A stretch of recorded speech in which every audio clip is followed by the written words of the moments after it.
इस आंदोलन का समतामूलक संग्राम दल समर्थन करने आई है और समर्थन के साथ साथ मैं बिहार के विभिन्न कोनों में जो हमारी क्षमता है इस लड़ाई को और उस लड़ाई को मैं विस्तार करूंगा जिसकी घोषणा हम अपने धर्म गुरुओं के सामने मैं कर रहा हूं। और आज इस मंच के माध्यम से इस धर्मास्थल से और तमाम मीडिया बंधु भाई से मैं आपके माध्यम से जो देश और राज्य के संचालित करने वाली सरकार है मैं उनको आईना दिखाना चाहता हूं और अपने लोगों को भी भारत के तमाम ऐसे समाज जो समता स्वतंत्रता और बंधुत्व भव्य संविधान में विश्वास रखते हैं उनको भी मैं बताना चाहता हूं कि इस भारत की धरती पर बिहार की धरती पर किस प्रकार से यहाँ की चुनी हुई सरकार हम बोधों से कायम दर्जे की हम लोगों के साथ व्यवहार कर रही है। आप देख रहे होंगे कि यहाँ के तमाम जो बहुसंख्यक लोग हैं जो ब्राह्मणवादी हिंदुवादी जो लोग हैं वो अपने इतिहास के नाम से कई जगहों पे कब्जा किया। जैसे आज यहाँ परंपरा के नाम पर ही आप अयोध्या में बाबरी मस्जिद को ध्वंस किया। उन्होंने कहा कि तो हमारी परंपरा है, यहाँ हमारा राम जन्म लिया था। ऐसे वहाँ जो प्रपत्रिक विभाग है उसमें भी तुरंत किया, वहां राम को तो कुछ नहीं मिला, सारा का सारा बुद्ध भगवान का यहाँ जितना अवशेष मिले अयोध्या में बुद्ध भगवान का अवशेष मिले। फिर भी वो परंपरा और अपने धर्म के नाम पे वो वहां पे राम का निर्माण उन्होंने करवाया और कई जगहों पे उन्होंने हिंदू धर्म के देवी देवता के हवाला देते हुए कई जगहों पे उन्होंने आंदोलन शुरू किया कि बाबरी मस्जिद भी मेरा, फलाने भी मेरा, फलाने भी मेरा। लेकिन पूरे इतिहास से जानता है कि बोध गया में जो बौद्ध मंदिर है ये भगवान बुद्ध का मंदिर है और ये बौद्ध धर्म होता है। तो फिर वो कानून हम पर क्यों लागू नहीं हो रहा है? यहाँ हमें नया देकर यहाँ चार जो है हिंदुओं को यहाँ बैठाया जा रहा है, ब्राह्मणों को बैठाया जा रहा है। क्यों भाई? एक तरफ आप जो है आप अपने धार्मिक स्थलों को आप परंपरा के आधार पर छोटी मोटी पहचान के आधार पर आप ये कह रहे हो कि हमारा है और यहाँ कब्जा कर रहे हो। अरे तो मेरा इतिहास गवाह है, ये इतिहास गवाह है कि बुद्ध भगवान का ही मंदिर है। आप हमारे मंदिर में कैसे आप जो है यहाँ शिव का चर्चा करा लीजिएगा, आप हमारे मंदिर में कैसे आप पेंटर गौर करा लीजिएगा? क्या विष्णु भक्त को कोई जाकर नमाज पढ़ने लगे तो क्या बर्दाश्त कीजिएगा? यहाँ क्या क्या लागू हो जाएगा? आप किसी मस्जिद में जाके कोई हनुमान चालीसा पढ़ने लगेगा तो क्या यह बर्दाश्त होगा? फिर हमारे धर्म में क्यों ऐसा किया जा रहा है? या तो हमें आप कमजोर समझते होंगे, कमजोर इसलिए भी समझा जा रहा है कि मैं इतिहास पढ़ा हूं। वो समुद्र सिंह ने ऐलान किया था कि भक्तों को जो जितना गर्दन काट के लाएगा उतना हम उसको सोना के मोहरे देंगे। तो कुछ है ये मनवादी लोग जो है छिपिर बन के हमारे ही बीच में आ गए भरते बन के और उन्होंने ही हमारे लोगों को पूरी कटवा कर समुद्र सिंह से मोहरे प्राप्त किया था। वो आज भी हमारे बीच में है, उसको पहचान करना पड़ेगा। आज भी जबर गिर के हमारे बीच में खड़ा है और मनवादियों को साथ दे रहा है। उन लोगों को पहले पहचान करना पड़ेगा और उन लोगों को अपने बीच से पहले बनाना पड़ेगा, तब फिर हम लोग सरकार से सवाल जवाब करेंगे। और सरकार से मैं पूछना चाहता हूं कि नीतीश जी आप अपने आप को बोलते हैं कि मैं सुशासन की सरकार हूं। जिस सरकार में अल्पसंख्यक की धर्म की रक्षा नहीं हो पा रहा हो और आप कहते हैं कि सुशासन की सरकार है, ऐसे सरकार पे हम क्या करें? शब्द में उपयोग नहीं कर सकता हूं। लानत है नीतीश जी ऐसे सरकार पे।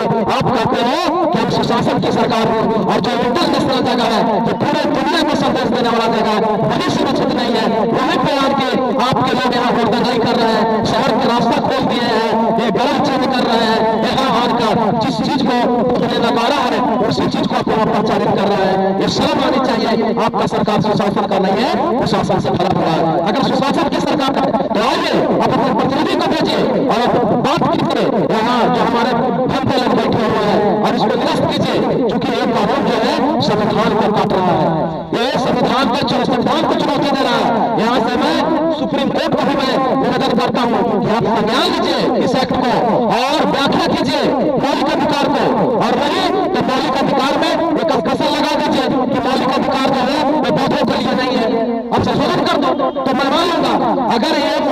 अधिकार, धार्मिक मौलिक अधिकार सभी को दे रहा है, तो हमें भी मिलना चाहिए। किस परंपरा के आधार पे यहाँ जो है अब शिव मूर्ति लगाई जा रही है? इसका सीधे सीधे है कि हम शांति के पाठ पढ़ने वाले लोग हैं, तो इसलिए आप जो है हथियार के बल पे हमें हमारा संस्कृति को नष्ट चाहते हैं, तो ये बर्दाश्त नहीं होगा। क्योंकि अगर हमारे दिमाग में अगर बुद्ध बनते हैं तो बाजू का सम्राट भी बसते हैं। ऐसा नहीं है कि जो जीवन बने हुए हैं वो तो अंगुली मार डाकू को इंसान बना दे सकते हैं, पर अगर अंगुली मार डाकू इंसान बनने से अगर माना कर दे तो फिर उसको हम लोग सम्राट के नियम लागू करके उसको हम लोग इतिहास में पुरुष भी बना दे सकते हैं, इतिहास का नाम ऐड करा दे सकते हैं। आप भी सुन लीजिए, अंगुली मार डाकू सभी लोगों को मारता तो बुद्ध ने उनको सुधार दिया, लेकिन अगर अंगुली मार डाकू अगर बुद्ध को ही मारने के लिए अगर प्रण लेकर बैठा हुआ होता तो क्या होता? तब क्या होता? तब निश्चित वहां बुद्ध नहीं युद्ध हो जाता।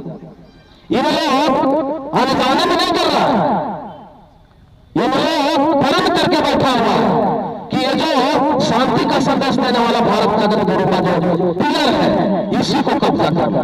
और इनकी यही इतिहास रही है, इन लोगों का यही इतिहास रहा है कि दूसरे के धर्म को कब्जा करके अपनी संस्कृति बनाना। अब बुद्ध के कहां पर लिया भाई कि बराबर तेरा अवतार विष्णु को कहां पर लिया है भाई? हम लोगों ने तो बुद्ध के किताब पर कहीं जिक्र नहीं किया।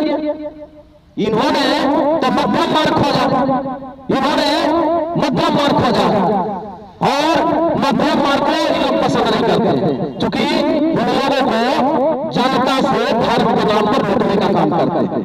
और हमारे लोग धर्म के नाम पे हमारे लोग मानवता को फैलाते हैं, यही चीज इन लोगों को पसंद नहीं। तो हम दूसरे संस्कृति को खिलाफ करना नहीं चाहते, पर मैं चाहता हूँ वो संस्कृति हमारे धर्म के खिलाफ में नहीं आए, हमारे धर्म के आने में नहीं आए। लेकिन धर्म के अगर आने में आएगी तो प्रचंड आंदोलन होगा, प्रचंड आंदोलन होगा। और उसमें बिहार में समता मूलक संग्राम दल पहले पंक्ति में प्रचंड आंदोलन होगा, और बिहार में समता मूलक संग्राम दल अगले पंक्ति में होगी। और जैसे भी महाबोधि को इन लोगों से मुक्त कराना पड़े, वो मुक्त कराने के लिए संग्राम दल आगे आगे चाहे जो भी करना पड़े हम इसको करने के लिए संग्राम दल प्रण लेती है और तैयार है कि हम अपने धरोहर को लूटने नहीं देंगे, हम अपने धरोहर को लूटने नहीं देंगे। बहुत आप लोगों ने मित्र सूत्र पैदा किया और बहुत हम लोगों को सताया। अब बाबा साहब का जो संविधान लिखा हुआ है उसको भी तुम लोग माने। एक देश में 2 करोड़ कैसे चलेगा भाई? एक देश में 2 करोड़ नहीं चल सकता। आप अपने लिए तुरंत जैसे भी मशीन मंगा दे रहे हो, तुरंत सर्वे करवा दे रहे हो। हमने देखा बापी के जब हुआ बनारस में ज्ञान बापी बात तुरंत जाकर वहां कौन विभाग के लोग आ गए, प्रशासन विभाग आ गए, ऐसे करो, वो जांच करो, वो जांच करो। फवारा है तो शिमला ने क्या क्या कर दिया। और यहाँ खोज के देखो, यहाँ खोज के देखो तुम्हारा क्या आया, यहाँ सब का सब बुद्ध का है।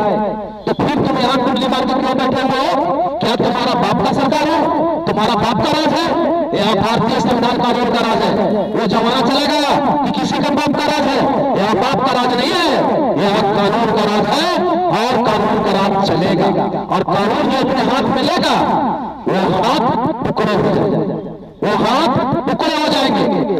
किसी को कानून हाथ में लेने की इजाजत नहीं देता है भारतीय संविधान। और भारतीय संविधान को हम नमन करते हैं, भारतीय संविधान को हम पूर्ण रूप से मानते हैं, इसलिए हम लोग चुप है। जो तुम्हारे महापुरुष रहे हैं उन्होंने हिंसा की बात नहीं कही है, तो कदापि भी हिंसक नहीं है। हम अपनी बात को अहिंसा से ही हम अपनी बात को रखेंगे। हम हिंसा के समर्थक नहीं है, हम बुद्ध के समर्थक है। अगर हिंसा तो जिस तरह से हमारे पूर्वजों को आपने अपमान किया था, फिर जिस तरह से आप लोगों ने आग लगाने का काम करते हो, तोड़ने फोड़ने का काम करते हो, वो हो जाता। लेकिन हम विषम परिस्थिति में हम बुद्ध के मानने वाले किसी भी कीमत पर हम हथियार से युद्ध नहीं करेंगे, हम वैचारिक युद्ध में रहेंगे, हम अपने विचारों से युद्ध करेंगे और वैचारिक युद्ध से हम यहाँ की सरकार को पछाड़ने का काम करेंगे। तो आज हम कर लेते हैं कि समता मूलक संग्राम दल बिहार की धरती पर इस लड़ाई में जब रोड पर होगा तो रोड की लड़ाई में सबसे हम आगे रहेंगे और रोड की लड़ाई में हम शुरुआत करेंगे। इतना ही बात करके मैं अपने गाने को विराम देता हूँ।